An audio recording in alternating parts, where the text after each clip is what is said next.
Hello everyone, welcome back to my channel. ಎಲ್ಲರೂ ಹೇಗಿದ್ದೀರಾ? Hope ಎಲ್ಲರೂ ಚೆನ್ನಾಗಿದ್ದೀರಾ ಅಂತ ಅಂದ್ಕೊಂಡಿದ್ದೀನಿ. ಸೊ ಇವತ್ತಿನ ರೆಸಿಪಿ ಏನಂತ ನೀವು ಆಲ್ರೆಡಿ ತಮ್ನೇಲಲ್ಲಿ ನೋಡಿದ್ದೀರಾ.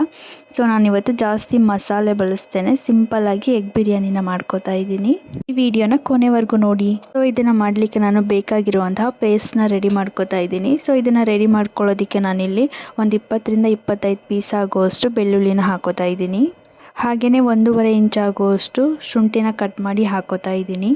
ನಂತರ ನಾನಿಲ್ಲಿ ಖಾರಕ್ಕೆ ಒಂದು 5 ಹಸಿಮೆಣಸಿಕಾಯಿನ ಹಾಕೋತಾ ಇದ್ದೀನಿ.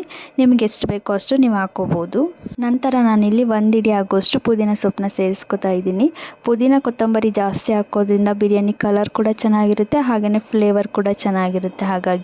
ಹಾಗೆಯೇ 1 ಹಿಡಿ ಆಗುವಷ್ಟು ಕೊತ್ತಂಬರಿ ಸೊಪ್ಪನ್ನ ಸೇರಿಸ್ಕೊಂಡು ಇವಾಗ ಚೆನ್ನಾಗಿ ಪೇಸ್ಟ್ ಮಾಡ್ಕೊಳ್ಳೋಣ. ನೀವು ನೋಡ್ತಾ ಇದ್ದೀರಲ್ಲ, ನಾನು ಪೇಸ್ಟ್ ಮಾಡಿ ಇಟ್ಕೊಂಡಿದ್ದೀನಿ. ಸೊ ಮೊದಲಿಗೆ ಒಂದು ಕುಕ್ಕರ್ನ ಇಟ್ಟು ಬಿಸಿಯಾದ ನಂತರ ನಾನಿವಾಗ ಒಂದು 3ರಿಂದ 4 ಟೇಬಲ್ ಸ್ಪೂನ್ ಆಗುವಷ್ಟು ಎಣ್ಣೆನ ಸೇರಿಸ್ಕೊತಾ ಇದ್ದೀನಿ. ಇವಾಗ ನಾನು ಸ್ವಲ್ಪ ಚಿಲ್ಲಿ ಪೌಡರು ಹಾಗೆಯೇ ಅರಿಶಿನ ಪುಡಿನ ಸೇರಿಸ್ಕೊತಾ ಇದ್ದೀನಿ. ಸೊ ನಾನು ಆಲ್ರೆಡಿ ಮೊಟ್ಟೆನ ಬೇಯಿಸಿಟ್ಕೊಂಡಿದ್ದೀನಿ. ಸೊ ಇವಾಗ ಅದನ್ನು ಫ್ರೈ ಮಾಡ್ಕೋಬೇಕು. ಹಾಗಾಗಿ ಮೊಟ್ಟೆನ ಒಂದು 10-15 ನಿಮಿಷ ಬೇಯಿಸಿದ್ರೆ ಸಾಕು, ಚೆನ್ನಾಗಿ ಬೆಂದ್ಕೊಂಡಿರುತ್ತೆ.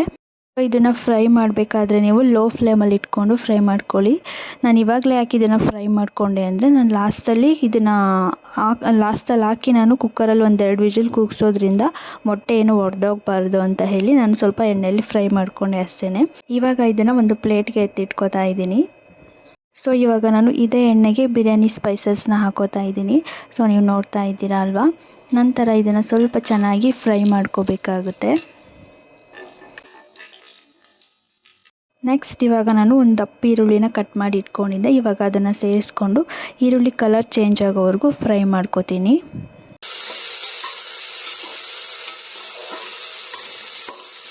ನಂತರ ನಾನು ಇದಕ್ಕೆ ಒಂದು ಮೀಡಿಯಮ್ ಸೈಜ್ ಆಗುವಷ್ಟು ಟೊಮೆಟೊನ ಕಟ್ ಮಾಡಿ ಇಟ್ಕೊಂಡಿದ್ದೆ. ಇವಾಗ ಅದನ್ನು ಸೇರಿಸ್ಕೊಂಡು ಚೆನ್ನಾಗಿ ಫ್ರೈ ಮಾಡ್ಕೋತೀನಿ.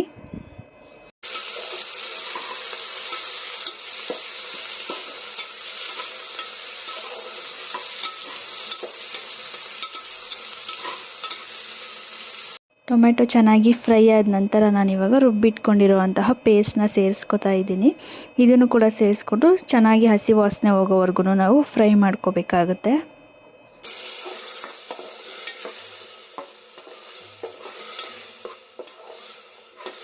ಇವಾಗ ನಾನಿಲ್ಲಿ ಒಂದು 3/4 ಟೇಬಲ್ ಸ್ಪೂನ್ ಆಗುವಷ್ಟು ಗರಂ ಮಸಾಲಾನ ಸೇರಿಸ್ಕೊತಾ ಇದ್ದೀನಿ. ನಂತರ ಒಂದು 1/2 ಟೇಬಲ್ ಸ್ಪೂನ್ ಆಗುವಷ್ಟು ಧನಿಯಾ ಪುಡಿನ ಹಾಕೋತಾ ಇದ್ದೀನಿ. ಖಾರಕ್ಕೆ ನಾನು ಹಸಿಮೆಣಸಿಕಾಯಿ ಸೇರಿಸಿರೋದ್ರಿಂದ ಒಂದು 1/2 ಟೇಬಲ್ ಸ್ಪೂನ್ ಆಗುವಷ್ಟು ಚಿಲ್ಲಿ ಪೌಡರ್ನ ಸೇರಿಸ್ಕೊಂಡು ಇವಾಗ ಚೆನ್ನಾಗಿ ಫ್ರೈ ಮಾಡ್ಕೋತಾ ಇದ್ದೀನಿ.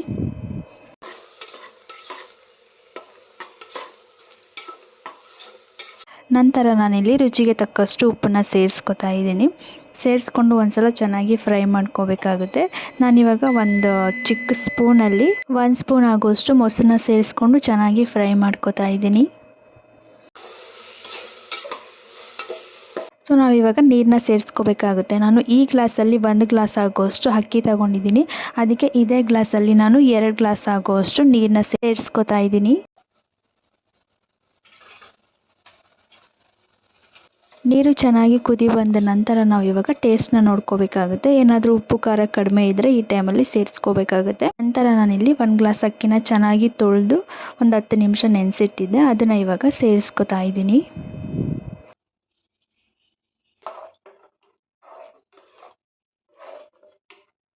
ಇನ್ನೊಂದು ಸಲ ಇದನ್ನು ಚೆನ್ನಾಗಿ ಮಿಕ್ಸ್ ಮಾಡಾದಮೇಲೆ ನಾನಿವಾಗ ಮೊಟ್ಟೆನ ಸೇರಿಸ್ಕೋತಾ ಇದ್ದೀನಿ. ಸೊ ಇವಾಗ ನಾವು ಮೊಟ್ಟೆನ ಮೇಲೇ ಹಿಂಗೆ ಹಾಕ್ಕೊಂಡು ಮತ್ತೆ ಮಿಕ್ಸ್ ಮಾಡಬಾರ್ದು. ಸೊ ಮೇಲೆ ಇದ್ರೇ ಚೆನ್ನಾಗಿರುತ್ತೆ. ಹಾಗಾಗಿ ಸೊ ಎಲ್ಲ ಮೊಟ್ಟೆ ಎಲ್ಲ ಹಾಕಿದ ನಂತರ ನಾನಿವಾಗ ಕುಕ್ಕರ್ ಲಿಡ್ನ ಕ್ಲೋಸ್ ಮಾಡಿ 1-2 ವಿಜಿಲ್ಲು ಕೂಗಿಸ್ತೀನಿ ಅಷ್ಟೇ. ಸೊ ನಮ್ಮದು ಮನೆ ಅಕ್ಕಿ ಆಗಿರೋದ್ರಿಂದ ಬೇಗ ಬೆಂದ್ಕೊಳ್ಳುತ್ತೆ. ಹಾಗಾಗಿ